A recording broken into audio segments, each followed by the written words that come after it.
Conectando, conectando. Conexión Segura, el podcast de SET Latinoamérica, tu enlace directo con el mundo de la ciberseguridad. Hola, ¿cómo están? Bienvenidos a un nuevo episodio de Conexión Segura. Mi nombre es Cristian Alibravo y como siempre arranco saludando a quienes nos están escuchando.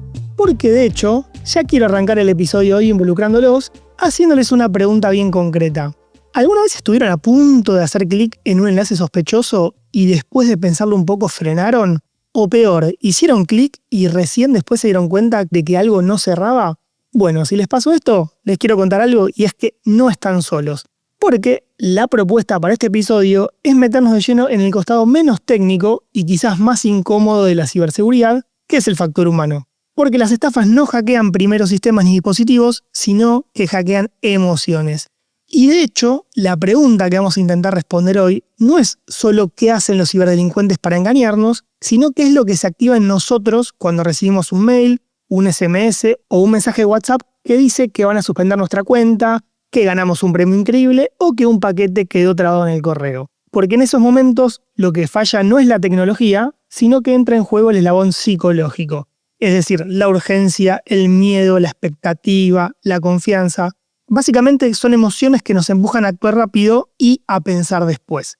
Y para entender esto en profundidad, claramente no voy a estar solo, sino que vamos a contar con el testimonio de la licenciada Mora Saria, que es psicóloga clínica, especialista en salud mental digital y bienestar tecnológico, y además me acompaña alguien que conoce muy bien cómo operan estas estafas, como Mario Micucci, quien es Security Researcher de nuestro equipo, y además, vamos a decir, divulgador de una frase que a mí me encanta y resume a la perfección este episodio, que es: cuando entra la emoción, sale la razón. Así que Mario, bienvenido, ¿cómo estás? Muchas gracias, Chris. Muy contentos de estar nuevamente en el podcast en esta ocasión para hablar de un tema realmente interesante y poco puesto sobre la mesa muchas veces en el universo de la ciberseguridad, pero que sin dudas es fundamental. Bueno, así que, como decís, Mario, es un tema muy importante y que de a poco vamos a tratar de desandar cuáles son estos mecanismos psicológicos que están detrás de las estafas digitales y, obviamente, cómo podemos recuperar ese pensamiento crítico que nos vuelve más resistentes. Porque además, y esto es importante decirlo, nadie está exento. Adolescentes, adultos, personas mayores, estudiantes, profesionales. Digo, acá es importante marcar, no caen los ingenuos, caemos los humanos cuando ciertas emociones nos nublan el juicio. Para más información sobre el episodio de hoy, visita nuestro sitio web, eset.com/latam. También puedes visitar nuestro blog sobre ciberseguridad, welivesecurity.com/la-es. Conexión Segura, el podcast de SET Latinoamérica y tu enlace directo con el mundo de la ciberseguridad. Cuando hablamos de estafas digitales, suele aparecer una idea bastante cómoda y errónea, ya les adelanto, que es: a mí esto no me pasaría, esto no me va a pasar a mí. Pensamos siempre que va a caer el otro, los distraídos, los desinformados, los que no entienden de tecnología, pero no. La verdad es que caen personas jóvenes, caen profesionales, caen usuarios desinformados, caen personas que trabajan todos los días con tecnología, porque estas estafas no están pensadas para engañar a alguien que no sabe, sino para activar algo muy básico en todos nosotros. Esto es lo que nos explica la licenciada Mora Saria al respecto.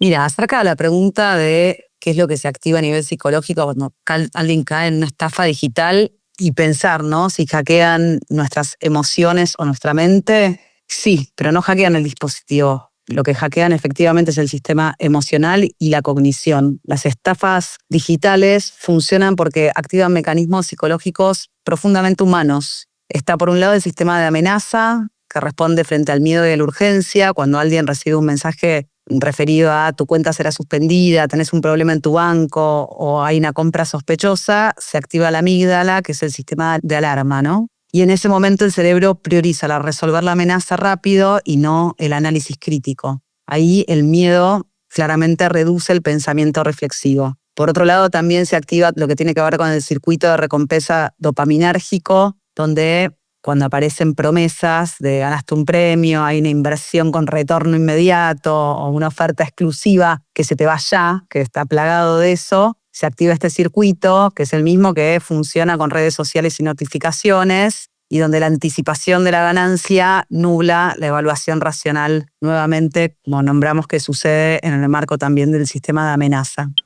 Bueno, al punto que uno de los errores más comunes es pensar que las estafas son técnicas, que siempre aprovechan un fallo en los sistemas. La realidad es que las emociones humanas son las más utilizadas por el cibercrimen para que estas estafas sean efectivas. Y son varias de las emociones que entran en juego, porque ya mencionamos el miedo, la urgencia, la oportunidad, una recompensa inmediata. Y esto puede venir de un mail que parece ser de un banco, un SMS que habla de un paquete que está por entregarse, o hasta un mensaje que simula ser de un contacto conocido y que obviamente apela a nuestra confianza y familiaridad. En todos los casos, el objetivo siempre es el mismo, que actúes rápido, porque cuando actuamos rápido, no pensamos, no chequeamos. Y creo que esto es importante remarcarlo. Las estafas digitales no atacan primero a la computadora ni al teléfono, sino que atacan a las personas. Y como decimos, apelan a nuestras emociones, que actuemos apurados, que tengamos miedo de perder una cuenta, que pensemos que estamos frente a una oportunidad única. Por decirlo de una manera un poco más técnica, el cerebro funciona de esta manera. Cuando una emoción fuerte se activa, el pensamiento crítico se apaga. Decidimos rápido, hacemos clic, respondemos. Recién después pensamos. Por eso, una de las grandes preguntas de este episodio entonces es ¿por qué, Mario, funcionan tan bien este tipo de estafas? Tenemos que considerar que muy poco se habla de esta circunstancia. Siempre que se habla de ciberseguridad, como bien vos dijiste, se habla de las vulnerabilidades técnicas y demás. Es importante asumir que somos personas racionales, pero también emocionales. Y muchas veces no nos damos cuenta hasta qué punto nuestras emociones tienen injerencia sobre las decisiones que tomamos. No es lo mismo hacer un día de la vida cotidiana sabiendo que me gané la lotería que a la hora de almorzar digo, bueno, estoy contento, me como un bife con huevos fritos, rompo la dieta porque estoy contento, a estar triste por haber recibido una noticia desagradable, sea cual sea, y en el horario del almuerzo decimos, no quiero comer porque estoy triste. Ahí no nos damos cuenta hasta qué punto son las emociones las que están influenciando nuestra manera de actuar. Esto sucede en la vida cotidiana y nosotros no somos conscientes de esto. Al no ser consciente de esto, es como bien dijiste en la última frase que venías conversando sobre las formas que tenemos de actuar en distintos puntos donde está involucrada la inmediatez, el carácter de urgencia y demás. Como bien vos también dijiste, los ciberatacantes, sobre todo cuando hablamos de grupos ciberatacantes, de grupos APT o incluso de cibercriminales ordinarios, atacan estas zonas del ser humano en su primera instancia del ataque. Por eso es que más tarde pueden desplegar malware y así siguiendo. El phishing, que es una de las técnicas de ingeniería social harto conocidas, siempre tiene estas características y si bien es cierto, se viene haciendo conciencia, la gente sigue cayendo. Seguimos cayendo en esta situación y justamente es porque todavía no advertimos hasta qué punto somos seres emocionales y respondemos muchas veces a las cuestiones de la vida desde este lugar. Por supuesto, podríamos ponernos más técnicos en tanto a las conductas que los seres humanos tenemos en nuestra forma de pensar en relación a las emociones que estamos viviendo. Hay un psicólogo conocido que se llama Robert Cialdini, que es el que plantea algunos principios esenciales que incluso también departamentos de ventas de grandes empresas utilizan para poder seducir a sus clientes y vender de la manera más eficaz sus productos. Bueno, Mario, recién hablaste de ingeniería social y es un concepto muy utilizado en ciberseguridad. Y bueno, para algún desprevenido o desprevenida, vamos a hacer un doble clic ahí. La ingeniería social se trata de una técnica de manipulación psicológica que es muy utilizada por los delincuentes, por los cibercriminales, para engañar a las personas. Se hacen pasar por otra persona, por una empresa, no importa, pero su objetivo es claro, que revelen información confidencial o que realicen ciertas acciones que comprometan la seguridad de los datos. Esto es lo que decíamos hace un ratito, en lugar de explotar o de aprovechar algún fallo técnico, este tipo de estafa lo que busca es forzar el error humano, como esos errores no forzados, bueno, ellos buscan forzarlo directamente. Y como decíamos también hace un ratito, la ingeniería social funciona explotando la confianza, la distracción, la falta de conocimiento y también ciertos malos hábitos que tenemos muchas veces cuando estamos online. Y acá es importante también marcar que nada es improvisado, ya que los ciberatacantes suelen recopilar información nuestra, construyen una narrativa bien pensada y hasta se presenta de manera persuasiva, buscando que la víctima, como siempre decimos, actúe sin pensar. Esto se logra siendo convincente y gracias a toda esa información que nosotros mismos, a veces sin darnos cuenta, compartimos en redes sociales, sitios corporativos y foros. Bueno, Mario, vos que solés analizar este tipo de estafas y campañas de fraude casi todos los días, porque diariamente surgen y aparecen, ¿por qué incluso hasta las personas que podemos decir que están más informadas y hasta tienen experiencia en tecnología siguen cayendo en este tipo de engaños? Un poco esto está relacionado a nuestra arquitectura humana, entendiendo cómo pensamos, cómo sentimos y la falta de información. Son elementos fundamentales que hacen que estas situaciones sucedan y seguirán sucediendo. Hay algo que es fundamental para las relaciones humanas, que es el factor confianza. Si nosotros no confiaríamos, no nos podríamos relacionar. Y al mismo tiempo, si hay alguien que desconfía de todo, su vida sería un mismísimo infierno. Entonces, hasta algún punto tenemos que entregarnos y confiar. El tema es que en el factor confianza se dan muchas circunstancias relacionadas con las conductas humanas, que son las que plantea Robert Cialdini. También las planteó David Mitnick, un gran hacker de la década de los 90, que tiene su libro que se llama El arte de la intrusión, muy recomendable, en donde ahí se establecen ciertas premisas que es importante mencionar, porque quizás al mencionarlas, a medida que vayamos atravesando situaciones, pensemos dos veces. El primero de los puntos que menciona Cialdini es el de autoridad, que los individuos tendemos a obedecer a figuras de autoridad. ¿Esto qué quiere decir? Que no es lo mismo que andando en la vía pública nos pida los documentos una persona aleatoria que un policía. Si nosotros vemos un policía y bueno, es una figura de autoridad. Ahora, ¿ese policía es realmente un policía o es alguien que se puso un traje de policía?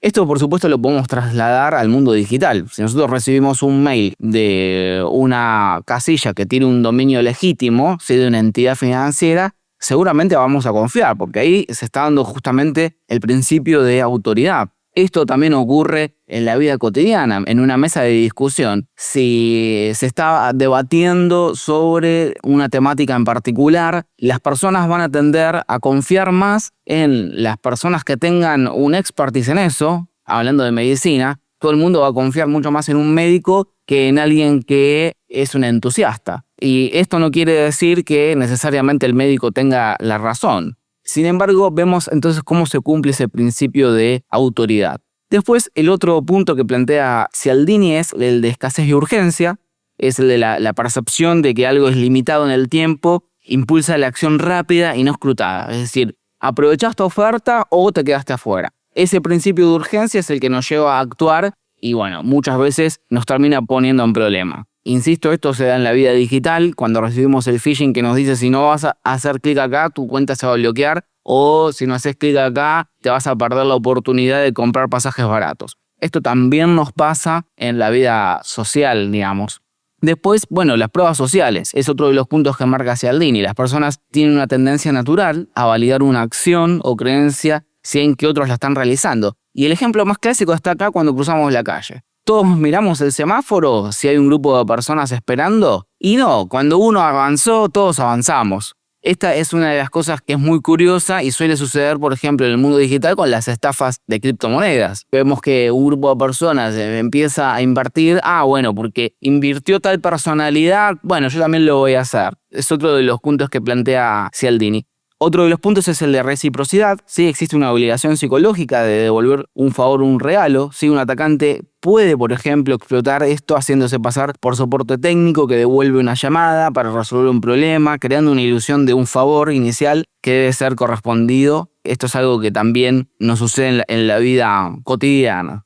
Después tenemos la aversión a la pérdida. La tendencia a preferir evitar pérdidas es más fuerte que la de adquirir una ganancia equivalente. Y esto es algo que utilizan mucho los correos de phishing. Suelen apelar a esto advirtiendo que debe tomarse una acción rápida. Esto está mezclado un poco con el sentido de urgencia que hablábamos antes. Así que como vemos, estos principios son esenciales para entender cómo funcionamos y cuáles son nuestras debilidades. Porque a diferencia del mundo de la electrónica, al cual le podemos poner capas de seguridad como conocemos en ESET las distintas soluciones, nosotros no nos podemos poner como humanos una capa de ciberseguridad o una capa de seguridad psicológica, sino estando informados, entendiendo que tenemos estas debilidades que nos lleven a pensar dos veces cuando recibimos correos, cuando recibimos llamados o incluso cuando estamos en la vía física por la calle que tenemos que interactuar con personas, básicamente. Creo que acá hablabas de algo muy importante que es la confianza.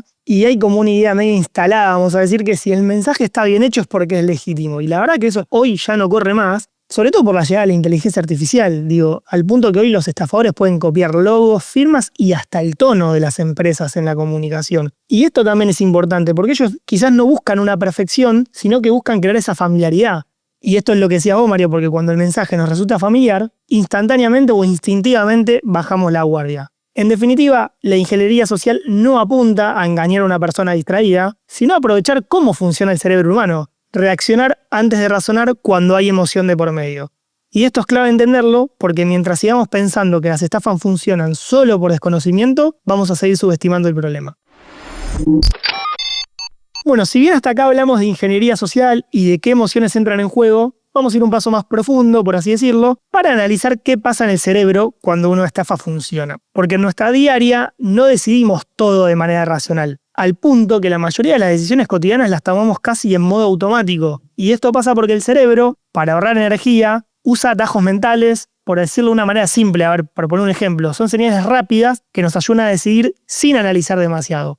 ¿Cuál es el problema? Que los estafadores conocen esos atajos y los explotan. Así que vamos a contar nuevamente con el testimonio de la licenciada Mora Saria para que nos explique un poco más técnicamente cómo funciona esto. Efectivamente, sí, en la vida cotidiana las decisiones se toman de manera automática, muchas de estas, y tiene como sentido el ahorro de energía, tal cual vos mencionabas, utilizando ahí atajos mentales, y esto puede suceder con las estafas que suelen estar vinculadas a aspectos familiares y cotidianos, y por eso se cae dentro del engaño. Nuestro cerebro funciona en dos sistemas, pensado en el modelo clásico, ¿no? El rápido y el lento, para decirlo así acotadamente. El rápido, que es automático e intuitivo, y el lento, que nos permite la reflexión y la parte más analítica. Entonces, en la vida diaria usamos el sistema rápido. Si tendríamos que analizar cada mail o cada notificación o cada mensaje, mentalmente sería agotador. Y el tema es que muchas estafas imitan estas situaciones cotidianas. Y al ser familiares, el cerebro las clasifica como ya conocidas y responde con el sistema automático y rápido. Y ahí ocurre donde no decidimos mal por falta de inteligencia, sino por exceso de automatización, y más en una era como en la que vivimos, que estamos plagados de información y de estímulos. Entonces, para concluir, la familiaridad reduce la sospecha, la repetición genera confianza y la urgencia reduce la pausa y la capacidad analítica. Y entonces ahí perdemos nuestro pensamiento crítico. Desde este lugar, para cerrar, podríamos decir a modo de síntesis que las estafas digitales no hackean sistemas, sino que hackean emociones, y cuando el miedo, la urgencia o la recompensa se activan, el cerebro automático toma total control. Bueno, para seguir profundizando en esto que nos contaba la licenciada, y por poner un ejemplo cotidiano, cuando recibimos un mensaje sospechoso, no siempre lo analizamos como debemos. Muchas veces lo leemos cuando estamos caminando, trabajando, viajando o haciendo otra cosa. Y es en ese contexto en el que el cerebro no evalúa los riesgos, sino que directamente reacciona. Ese es el estado mental que buscan los cibercriminales con las estafas. Y para eso se valen de diversos elementos, como por ejemplo, uno de ellos es la urgencia. ¿Cuál es un mensaje típico de esto? Tu cuenta será suspendida en minutos. Y sí, cuando hay urgencia, el mensaje implícito es claro. No pienses, actúa directamente. Acá también se involucra otro elemento clave, que es el miedo.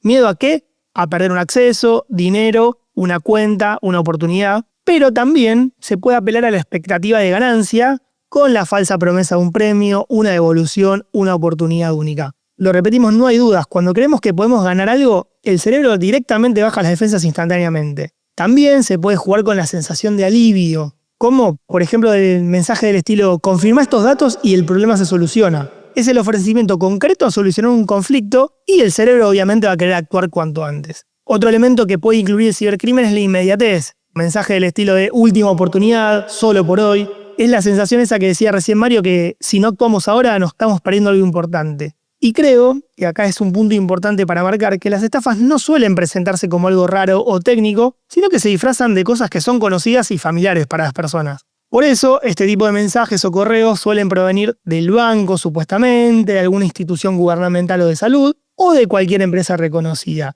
Y obviamente que en esto que decía Mario de la autoridad, Si lo dice una entidad oficial, entre comillas, el cerebro tiende a no cuestionarlo. De hecho, en el caso de los correos electrónicos, incluyen logos conocidos, nombres reales, lenguaje cotidiano. Y es esto que decíamos antes, cuando algo nos resulta familiar, lo sentimos seguro, aunque realmente o en el fondo no lo sea. Todo esto que repasamos recién en conjunto genera un escenario perfecto para el estafador. Las personas están emocionadas, apuradas, confiadas y así deciden automático. De hecho, para la víctima no se siente como una estafa, sino como una decisión, vamos a decir, razonable que tomaron en el momento justo e indicado. Por eso es importante entender cómo funciona el cerebro bajo presión y creo que esta es una de las mejores herramientas que tenemos para frenar a tiempo una estafa. Mario, en ese sentido te pregunto, cuando analizas estafas y demás, ¿cuál de estos disparadores ves más seguido? ¿La urgencia, el miedo, la familiaridad? ¿O medio que se está combinando un poco de todo? Bueno, es un poco eso último que dijiste, ¿no? Es la combinación de estos factores. Si bien es cierto, podemos decir que el punto de partida es el de generar confianza para poder más tarde seguir avanzando por parte de los cibercriminales. También podemos entender que en muchas ocasiones el punto de partida no es la confianza, sino es el miedo. Esto va a depender, por supuesto, de la estrategia del cibercriminal. No es lo mismo recibir un mensaje mediante correo electrónico que acusa de que un familiar de nosotros está en problemas, incluso mandándonos un audio de este familiar, porque sabemos que hoy las herramientas de inteligencia artificial, como vos bien mencionabas antes, permiten hacer deepfakes, es decir, permiten clonar la voz de alguien y hacerle decir algo o un video. Entonces, ¿qué pasa si yo recibo un mensaje con un audio de un familiar que acusa estar en problemas? Bueno, ahí seguramente lo que voy a sentir es miedo, angustia. Lejos va a estar de sentir confianza, ¿no? ¿Qué es lo que me puede llegar a pasar si yo recibo un mensaje de una entidad conocida, con todos los logos, con el dominio original? Bueno, es otra de la estrategia de entrada, ¿no? Entonces, un poco la respuesta es la combinación de cada uno de estos aspectos que vimos y también el contexto, porque no es lo mismo que nos pase en el entorno personal que nos pase en un entorno corporativo, en donde hay una estructura, etcétera. Mucha gente, cuando está en la organización, dependiendo del rol que cumpla, está mucho más relajada porque entiende que hay una organización que lo respalda. ¿Sí? Entonces dice, bueno, recibo un mail de phishing, hay un equipo de ciberseguridad que responde y hago clic, o no me interesa tanto. Es muy distinto a cuando recibimos un mensaje en el entorno personal. Así que, en conclusión, es un poco la combinación de cada una de estas circunstancias y el contexto en el que se le vaya a aplicar. Bueno, si tuviéramos que resumir cómo funciona la mayoría de las estafas digitales en una sola frase sería esta: no hackean sistemas, hackean emociones. De hecho, este punto es clave. El cibercrimen, como decíamos, no necesita que la víctima sea ingenua o esté desinformada, simplemente que esté emocionalmente activa. Y por eso repite una y otra vez los mismos disparadores. Y vamos a recorrerlos uno por uno, bien concretos, para que puedan reconocerlos y, obviamente, no caer en estas estafas. Ya venimos hablando en varias secciones de esto y uno de los más usados obviamente es el miedo, recién Mario hablaba de eso. Y para activarlo en las personas, ¿qué mensaje los cibercriminales utilizan? Tu cuenta será suspendida, detectamos actividad sospechosa, intento de acceso no autorizado. Siempre provienen de supuestas instituciones oficiales, entidades financieras, plataformas o servicios. Y el objetivo acá no es solo asustar, sino instalar la idea de una pérdida inminente. Por ejemplo, un mail del banco avisando que alguien intentó entrar a tu cuenta. El mensaje no te va a pedir nada raro, solamente que verifiques tu identidad. En el miedo a perder el dinero que se encuentra ahí, obviamente la víctima muchas veces hace clic y así inmediatamente está entregando los datos al estafador. Otro disparador muy común que viene muy acompañado del miedo es la urgencia. Frase del tipo, tenés 24 horas, responde ahora, último aviso. Y el objetivo es claro, que no te den tiempo a pensar, que vos actúes ya. Todo ya, y en ese escenario o en ese contexto el pensamiento crítico queda para después. También tenemos que hablar de la confianza, factor clave que puede generar en las personas que el mensaje parezca provenir de alguien conocido. En esto que decía Mario de las deepfakes y demás. O de alguna marca real, más incluyen logos, nombres, lenguaje cotidiano. Por ejemplo, vamos a poner un ejemplo concreto. Si te llega un WhatsApp que parece ser de un compañero de trabajo, porque usa el mismo tono, la misma forma de escribir, y te pide un favor rápido como, che, ¿me transferís dinero porque estoy en problemas? Y la verdad que ahí cuando confiamos en la persona que supuestamente nos está escribiendo, no verificamos correctamente. Pero ojo, acá cuidado porque no todo es miedo o urgencia. De hecho, muchas estafas también funcionan por la promesa de algo. Hablamos de premios, descuentos o gangas imposibles. ¿Cuántas veces hemos recibido un mensaje dándonos aviso de un supuesto premio millonario que ganamos? Que no importa tanto el monto, sino esa sensación de oportunidad única y que si no actuamos ahora, perdemos. Y para cerrar, también tenemos que hablar de un disparador especialmente delicado, que es la empatía, que nos puede llegar un mensaje a alguien conocido que, por ejemplo, hola ma, hola pa, cambié de número, me pasó algo, necesito que me transfieras plata urgente. Acá no hay amenazas ni premios, sino netamente preocupación. Y lo complejo es que en esos casos las personas no responden como usuario, sino como madre, como padre, como pareja, como amigo, y ahí claramente el análisis racional queda desplazado absolutamente. Algo que me gustaría plantear, Mario, sumado a estos disparadores que sabemos que funcionan muy bien, es que en los últimos años vimos estafas como más prolijas, más creíbles. ¿Qué cambia cuando estas técnicas se combinan también con la automatización o con la inteligencia artificial? Lo que genera es la eficacia por parte de los ciberatacantes. Que, si bien es cierto, nosotros venimos hablando de todos estos principios psicológicos, las conductas, las emociones y demás, no tenemos que olvidarnos de que muchas veces esto está puesto dentro de un marco muy solventado por la creatividad. Si algo que caracteriza a los cibercriminales o a los ciberatacantes, a los estafadores en general, es la creatividad. No se trata de generar confianza de manera aleatoria, no se trata de generar preocupación de manera aleatoria, sino contando una narrativa que esté apoyada de elementos fuertemente creativos. Cuando nosotros estamos ante un contexto creativo, entendiendo la creatividad por algo innovador, algo que desconocemos, nos sorprendemos y desde este lugar estamos más vulnerables. Entonces, cuando los cibercriminales, por ejemplo, utilizan herramientas de inteligencia artificial muy sofisticadas, que son novedosas para nosotros, seguramente estemos mucho más propensos a caer, incluso conociendo de todo este universo. Esto es lo que hace que, más allá de conocer estas técnicas, todos seamos vulnerables en la misma dimensión. Ha pasado con personas de renombre en la industria de la ciberseguridad que han sido víctimas de este tipo de estafas y el éxito ahí radicó en la creatividad de los ciberatacantes para poder enmarcar el despliegue de cada una de estas características que venimos analizando. Entonces, radicalmente lo que cambia cuando se combinan estas técnicas es la eficacia, que los ciberatacantes puedan ser mucho más eficaces a la hora de desplegar sus ataques. Hablando de esta eficacia y con la idea o con el objetivo de disminuirla, es que en la próxima sección, si te parece, Mario, vamos a compartir algunos consejos de cómo defendernos mejor de estas estafas. Creo que si algo quedó claro con todo lo que fuimos analizando hoy con Mario es que las estafas no funcionan por accidente ni de casualidad, no son errores aislados o mensajes malintencionados improvisados, son el resultado de prueba y error, de análisis, de medición constante, porque el cibercrimen vive observando qué funciona, qué no y va ajustando sobre la marcha. Exactamente que hace cualquier industria en el campo que sea. Y hay una realidad innegable, esto que también remarcaba Mario, que a todos nos puede pasar en el momento justo con el mensaje correcto. Entonces, una de las claves que queremos que se lleven de este episodio es cómo defendernos mejor ante este tipo de estafas que buscan justamente hackear nuestras emociones. Aprovechando que estamos en un ámbito tecnológico, creo que el primer paso puede ser cambiar el chip y saber que desconfiar de ciertos mensajes no es ser paranoico ni paranoica, y que en este punto es clave estar atento y atenta a cualquier mensaje que nos apura, nos asusta o nos promete algo realmente extraordinario. Para este punto creo que hay una regla muy simple y que ayuda mucho, es que si algo te genera una emoción fuerte, lo ideal es frenar y pensar, porque justamente este tipo de estafas necesitan velocidad, que actúes sin pensar. Entonces, frenar unos segundos puede hacer que el engaño se caiga solo. Otro punto clave también es hablar del tema y que no sea un tabú ni que genere vergüenza. Es importante hablar sobre estas historias que pasan, de estos ejemplos cotidianos de mensajes sospechosos que nos llegan, porque cuanto más visibles sean estas maniobras, menos efectivas se van a volver. Mario, desde tu punto de vista, ¿qué otras acciones o buenas prácticas podemos compartir a nuestros oyentes, a nuestra audiencia, para evitar que sean víctimas de estas estafas que, como decíamos y repetimos, buscan hackear sus emociones? Creo que es importante estar informados, es importante estar al tanto de las nuevas tendencias, por eso muchas veces cobra valor darse un momento para revisar noticias, nos pueden evitar dolores de cabeza. El caso de Willip, que siempre estamos ahí exponiendo información de relevancia. Y muchas veces es algo curioso cómo estas técnicas están expuestas en el cine. O se me viene a la cabeza una serie ya vieja, pero Black Mirror o la cinematografía de la ciencia ficción. Justamente pone de relieve, ¿no?, esas cosas que, nos hacen reflexionar.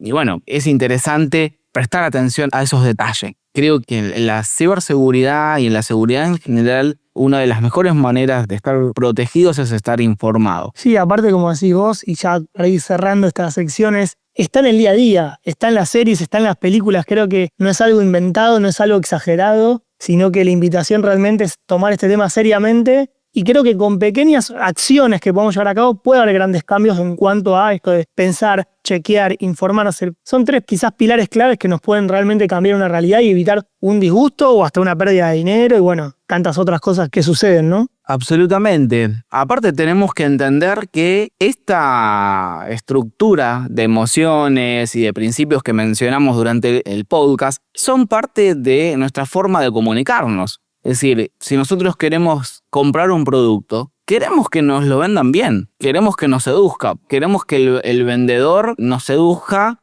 para hacer la compra, ¿no es cierto? Y en el mundo del amor, queremos ser bien seducidos o necesitamos seducir bien para llegar a la otra persona. Y no está mal, o sea, es parte de cómo nosotros nos relacionamos como seres humanos. El tema es que muchas de estas formas son a veces aplicadas para el mundo cibercriminal, para el mundo de las estafas. Esto es quizás también lo que muchas veces hace complicado verlo, porque estamos hablando de intervenir en las formas que tenemos para relacionarnos como personas. Cuando nos relacionamos en la vida cotidiana, todos estos factores están involucrados, la confianza, el valor de autoridad. Y eso no está ni bien ni mal, es parte de nuestra lógica, parte de nuestra naturaleza, pero sí tenemos que entender que muchas veces parte de esta lógica natural puede ser intervenida por personas con malas intenciones. Tal vez el mayor error que cometemos frente a las estafas digitales es pensar que son un problema de tecnología, que se resuelven con más herramientas o más sistemas. Y si bien obviamente todo eso ayuda claramente y son muy necesarias, lo que buscamos con este episodio es dejar en claro esto. Lo que muchas veces busca el cibercrimen es hackear la mente humana. Y para eso no necesita inventar nada nuevo. Trabaja con las emociones básicas, el miedo, la urgencia, la confianza, la esperanza. El cibercrimen conoce estas emociones, las estudia y las activa en el momento justo. Por eso, nadie está completamente a salvo. Quizás la defensa más poderosa no sea sospechar de todo, sino aprender a frenar simplemente. A darnos ese segundo extra cuando algo nos apura o nos conmueve demasiado. Porque en un mundo cada vez más digital, pensar antes de hacer clic también es una forma de cuidarnos.